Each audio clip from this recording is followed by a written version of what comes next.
안녕하세요. 한국 좌파들의 민낯을 낱낱이 까발리는 남자 정치구단 오영우입니다. 자, 오늘 가져온 뉴스는 그 KBS 사장이 교체되면서 KBS에 지금 대격변이 일어나고 있죠.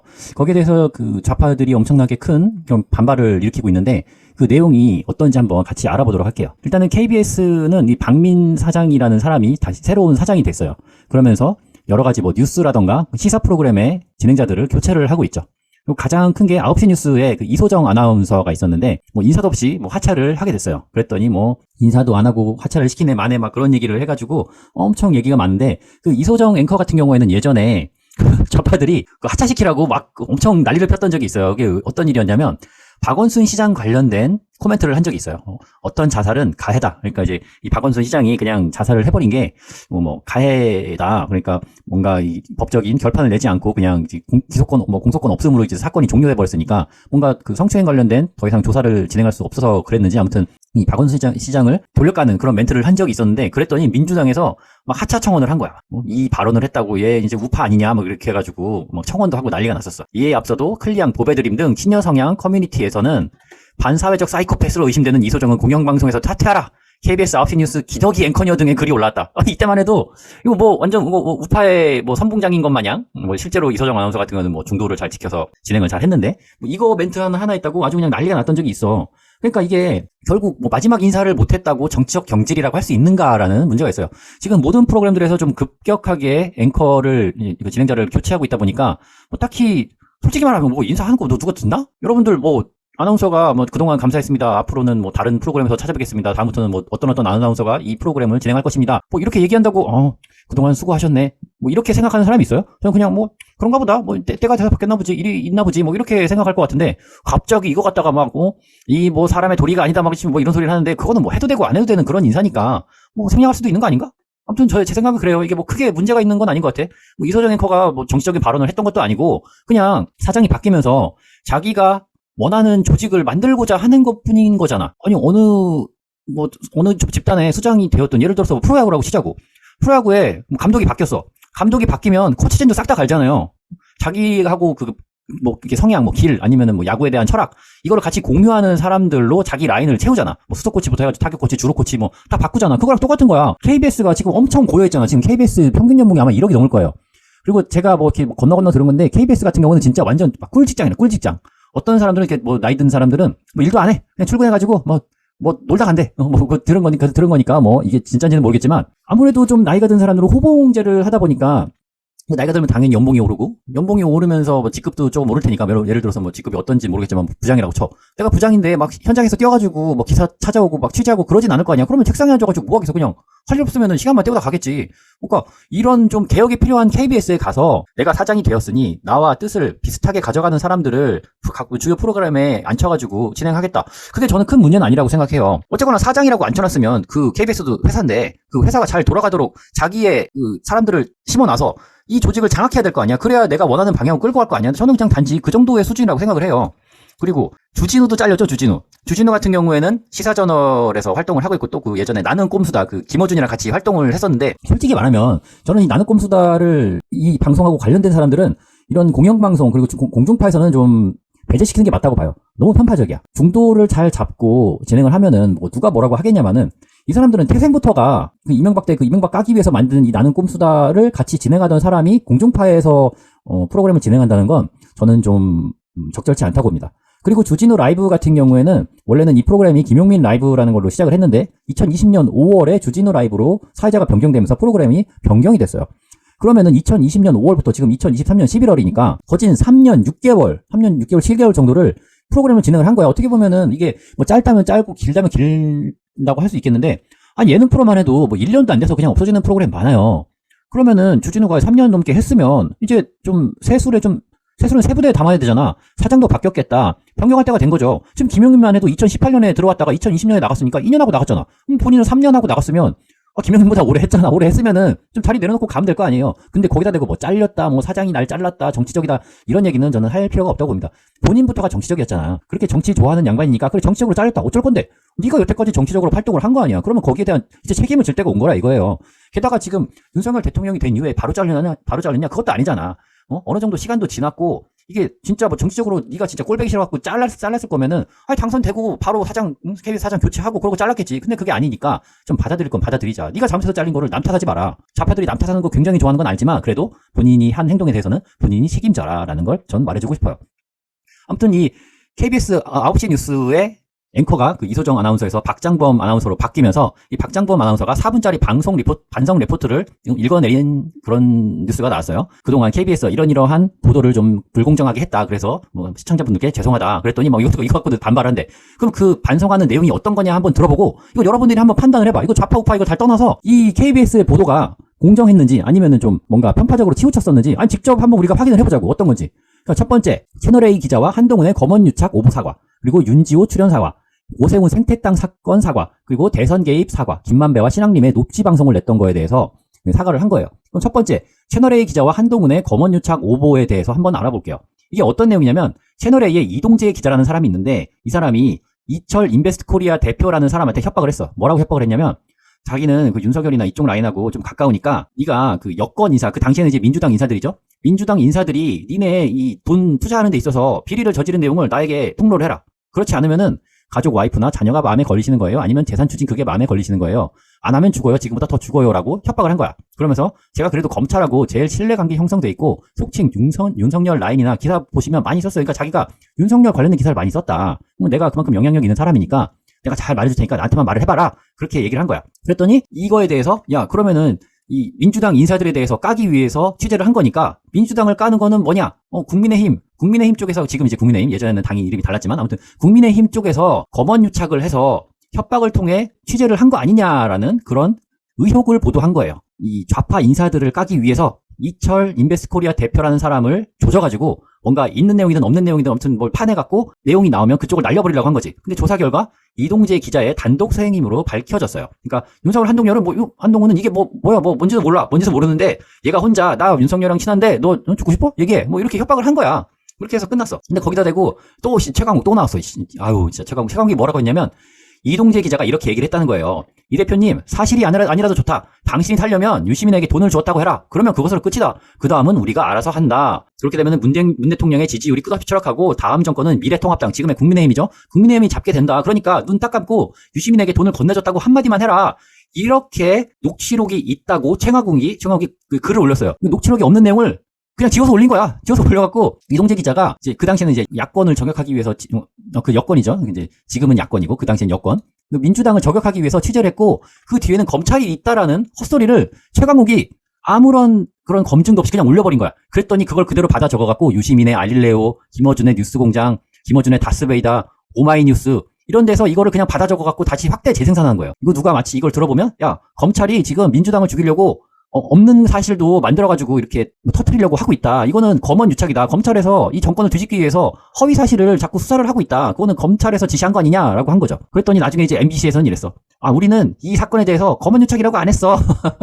그러니까 다 보도해놓고 야 검언유착 그러니까 검찰을 깐 게 아니야. 우리는 그냥 그런 의혹이 있어서 보도한 것뿐이야라고 한 발을 뺐죠. 그러니까 결론적으로는 이동재 기자가 그런 말을 한 건 사실이야.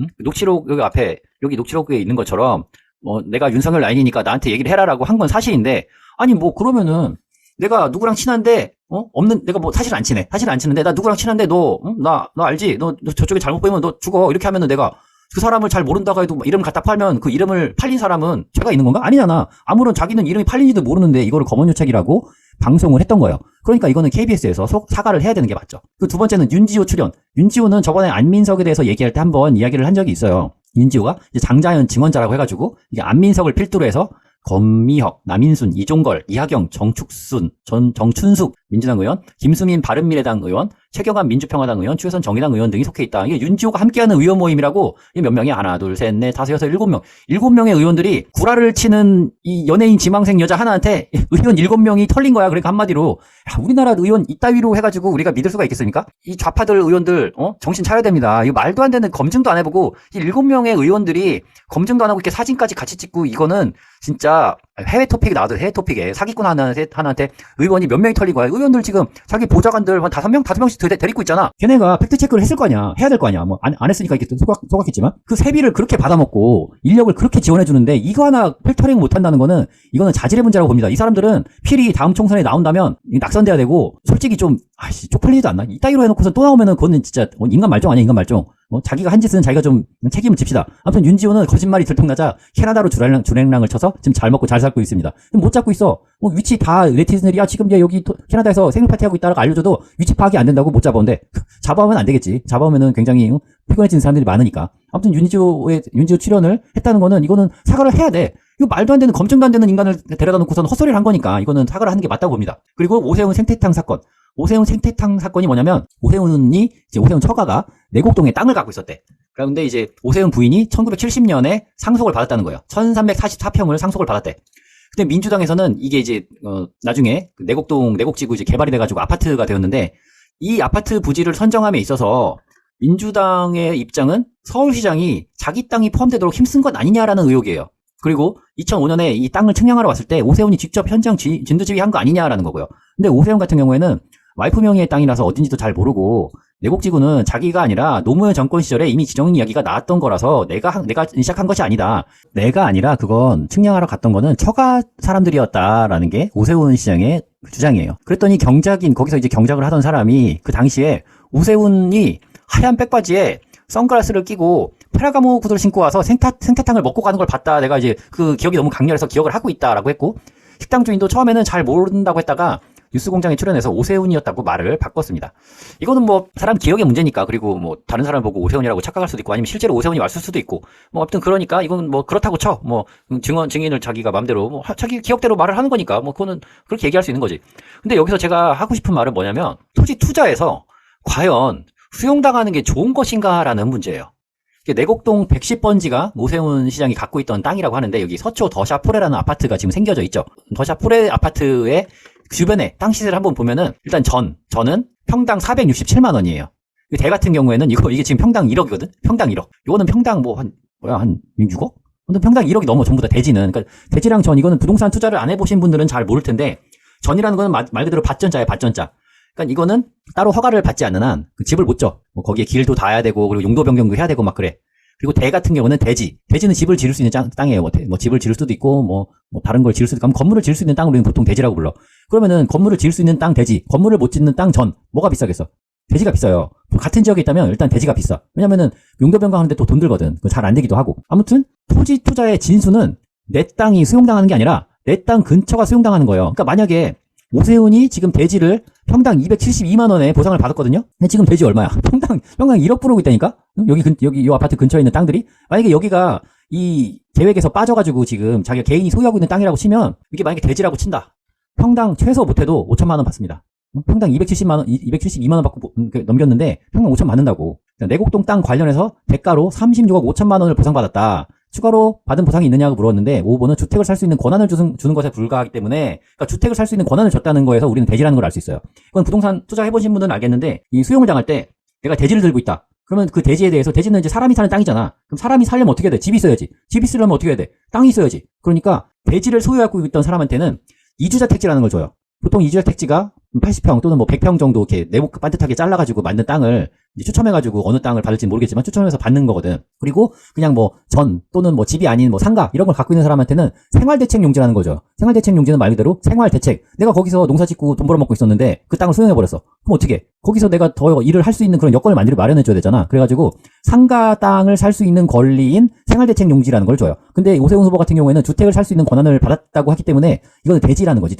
대지를 헌납했기 때문에 거기에 대한 이주택지를 살 수 있는 권리를 받은 거예요. 그러니까 오세훈은 대지를 평당 272만 원에 수용을 당한 거야. 그 2010년대 지방에 신도시 만드는 그런 경우에 대지 땅이 한 300 받았거든? 그러니까 지방에 받는 정도밖에 돈을 못 받았다는 거야. 서울인데. 지금 시세 보면 알잖아. 전도 지금 467만 원을 부르는 게 여기에요. 내곡동. 근데 272만 원 받은 게 과연 이게 투기라고 할 수 있을까요? 제 생각에는 내가 진짜 결정권자고 내가 이거를 뭐 쥐락펴락 할 수 있는 위치에 있다고 치면 나는 절대 내 땅을 수용당하게 냅두지 않습니다. 그거는 수용을 당하면 이렇게 뭐 이런 엿 같은 경우를 뭐 나는 진짜 억울하게 돈 싼 값에 뺏긴 건데 뭐 헛소리하는 인간들이 막 나와가지고 뭐 투기니 뭐 셀프 뭐 보상이니 뭐 이렇게 헛소리를 하니까 얼마나 짜증나. 돈은 돈대로 못 벌고 이거는 수용을 당했다는 건 자기가 아무런 관여를 안 했다는 거야. 이거 내가 진짜 관여했으면은 수용을 안 당하지. 수용을 안 당하고 내 옆에가 수용당하게 하지. 이거 부동산 투자 안 해보신 분들은 진짜 모를 거예요. 이건 진짜 진실입니다. 저는 지금 수용을 저 개인적으로 한번 당해봤고, 저희 가족도 한 2번 정도 당해봤어요. 근데 수용당한 땅의 맞은편 땅은 내가 수용당한 가격의 3배야, 3배. 시세가 3배를 받는다고 내가 수용당한 가격에, 이 투자 안 해본 사람들은 이런 말을 믿겠지만, 이 투자를 해본 저 같은 경우에는 오세훈이 너무 불쌍하진 않지. 나보다 돈이 많으니까. 아무튼, 너무 아까운 땅이야. 겨우 이거 1300평을 서울에 있는 1300평을 넘겼는데 36억밖에 못 받았다는 게, 이게 말이 됩니까? 말이. 이거 너무 헐값이야, 너무 헐값. 아무리 10년 전 일이라고 하지만, 이거 진짜 못 받은 거예요, 진짜 이거는. 여러분들이 정말 내 말을 못 믿겠으면, 수용이라는 절차에 대해서 한번 공부해보시면 이건 알 거예요. 수용은 당하는 것보다 옆에 땅을 비껴맞는 게 좋은 겁니다. 내 땅 수용당하면 좆된 거예요. 땅을 그냥 뺏기는 겁니다. 옆에 땅은 2배, 3배 오를 때, 내 땅은 딱, 그냥 감정평가 받은 그 가격밖에 못 받는다고. 아무튼 이거는 오세훈이 투기를 했다거나 내가 돈 벌기 위해서 셀프 보상했다고 저는 전혀 생각하지 않습니다. 왜냐하면 그거는 오히려 자기에게 손해가 되는 일이니까. 그리고 마지막으로 김만배, 신앙림 녹취로 대선 개입. 이게 어떤 사건이었냐면 김만배랑 신앙림이라는 사람이 둘이 대화를 했는데 그거를 신앙림이 녹취를 했어. 녹취를 해서 뉴스타파에다 넘긴 거야. 근데 그 내용이 뭐였냐면 조우영이라는 사람이 부산저축은행 대출 관련해서 수사를 받는데 내가 이거 수사를 검사한테 받으려니까 쫄리는 거야. 아이씨 무서운데? 만배야, 너 검찰에 좀 아는 사람 끈 좀 있니? 좀 말 좀 잘해줘. 라고 만배한테 이제 자기가 부탁을 했다는 거야, 조우영이. 그래서 김만배가 박영수 특검한테, 이거 조우영이라는 사람이 부산저축은행 수사를 이렇게 받을 것 같은데, 담당 검사한테 말 좀 잘해주십시오. 그랬더니 박영수가 윤석열한테 말을 해줬다는 거야. 그래갖고 윤석열이 결국에는 조우영한테 와서 그냥 커피 한잔하고 조용히 편안하게 있다가 가십시오. 라고 하면서 수사를 무마해줬다라고 얘기를 했다는 거야. 근데 나중에 들어보니까 조우영은 저는 윤석열을 만난 적이 없습니다. 그랬더니 김만배가 그럼 이거 어디서 내온 내용이야? 그랬더니 김만배가 뭐라고 했냐면 제가 이거는 신앙님한테 세 보이려고 허풍을 좀 친 것뿐입니다. 라고 했어. 그러니까 김만배가 내가 진짜로 이렇게 검사 이쪽에다가 이렇게 끈을 댄 게 아니라 끈이 있는 것처럼 얘기를 해서 신앙님한테 내가 좀 있어 보이는 사람인 것처럼 이제 좀 허풍을 떨었다. 뭐 그런 얘기야. 근데 여기서 좀 애매한 부분이 생겨요. 그게 뭐냐면 김만배가 신앙님한테 돈 1억 6천을 전달을 해. 1억 6천을 왜 줬을까? 왜 줬냐고 물어보니까 책 3권을 한 권당 한 5천만 원 주고 샀다는 거야. 그게 무슨 책이냐면 대한민국 혼맥지도라는 책인데 이게 자기가 봤을 때는 한 권당 10억의 가치가 있는 건데 깎아줬다는 거야. 5천만 원으로 책 한 권을. 여러분들 이거 믿을 수 있겠습니까? 이거 이해할 수 있어요? 책 한 권에 5천만 원이래. 무슨 책에 뭐 BMW BMWC 차 한 대도 5천만 원이면 사는데 이거 책 한 권은 5천만 원에 팔았다는 거야. 그럼 이걸 우리는 믿어야 되냐고. 아무튼 그렇게 팔았대. 이게 10억짜리인데 할인해서 팔았다는 거야. 그럼 결국에는 이게 어떻게 얘기가 흘러갔냐. 윤석열이 부산저축은행 수사를 무마했기 때문에 여기서부터 진행된 대장동 사건이 연결이 된 것이다. 그러니까 결국에는 윤석열이 대장동 사건을 그냥 방조한 것이다. 그래서 대장동으로 구속돼야 될 사람은 윤석열이라고 좌파 쪽에서 이재명이 헛소리를 하기 시작한 거예요. 대장동 몸통은 윤석열이라고. 근데 대장동 몸통은 이재명이잖아. 그냥 윤석열이래. 이거 저축은행 수사 무마해줬다고. 근데 사실상 수사를 무마해준 것도 아니고 김만배가 구라를 친 거지. 그러니까 이 김만배가 구라를 친 것 같다가 남욱도 그렇게 믿고 있고 다 사람들이 그렇게 믿게 만든 거야. 그랬더니 김만배는 결국에는 이게 허위라는 게 밝혀졌죠. 허위라는 게 밝혀져서 이제 선거 개입에 대한 조사를 좀 하고 있는데 자기는 나는 이거 허풍이었다. 내가 이 사람이 녹취한지도 몰랐고 나는 일이 이렇게 될 것까지는 몰랐다라고 지금 발뺌을 하고 있는 거예요. 근데 제가 봤을 때는 이렇습니다. 돈을 왜 줬을까? 돈을 왜 줬겠어? 이 신앙님이라는 사람이 거짓 녹취록인 것을 알면서도 언론에다가 터트리게 만드는 그런 좀 수고비? 뭐 사례비? 그런 걸로 주지 않았을까 싶어요. 그래놓고 나는 몰랐다라고 발뺌을 하고 있는 거고. 결국엔 그 돈을 왜 준 건데라는 포인트가 좀 수사에 좀 핵심 포인트가 될 것 같아요. 이거 한 권당 5천만 원 주고 책을 3권 사줬다는 게 솔직히 말이 안 되잖아. 어떤 정신 나간 놈이 자기 연봉급 되는 5천만 원을 하나 주고서 이제 책 한 권 받아와. 그건 말이 안 되잖아. 그래서 이 대선 개입에 대한 보도도 KBS가 잘못했다라고 사과를 한 거예요.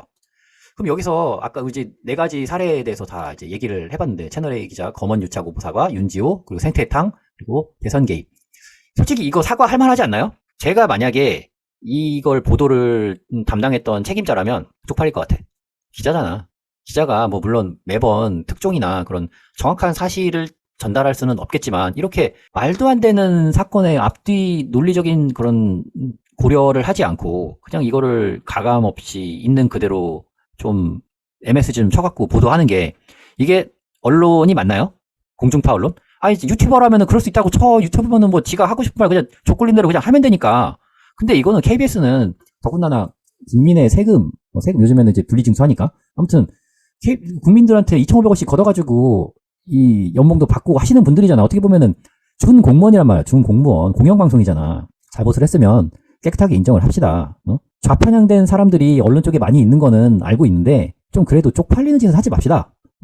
잘못을 했으면 잘못을 했다 인정을 하고 끝내면 될 거 아니야. 근데 뭐 사장 바뀐 게 뭐 정치적이라는 이렇게 헛소리로 막 이렇게 좀 다른 쪽으로 뭔가 그 포인트를 돌리려고 하는데 니들이 잘못한 거 맞잖아. 잘못한 거는 사과하고 아니 사장이 제대로 사과했는데 그걸 또 거기다 비판을 하면 어떡합니까? 사장이 통 떼매고 사과했으면 그냥 저희도 죄송합니다라고 했으면 그냥 다 좋게 좋게 넘어가는 건데 굳이 나는 잘못이 없느니 이게 뭐 사장이 그냥 뭐 용산에다가 사과를 한 거는 이 헛소리는 좀 그렇네요. 아무튼 오늘 KBS가 교체되면서 좀 제대로 된 그런 보도를 할 것 같고 앞으로는 좀 기대가 됩니다. 자, 오늘은 여기까지 하고 다음 시간에 다시 찾아뵙도록 하겠습니다. 감사합니다.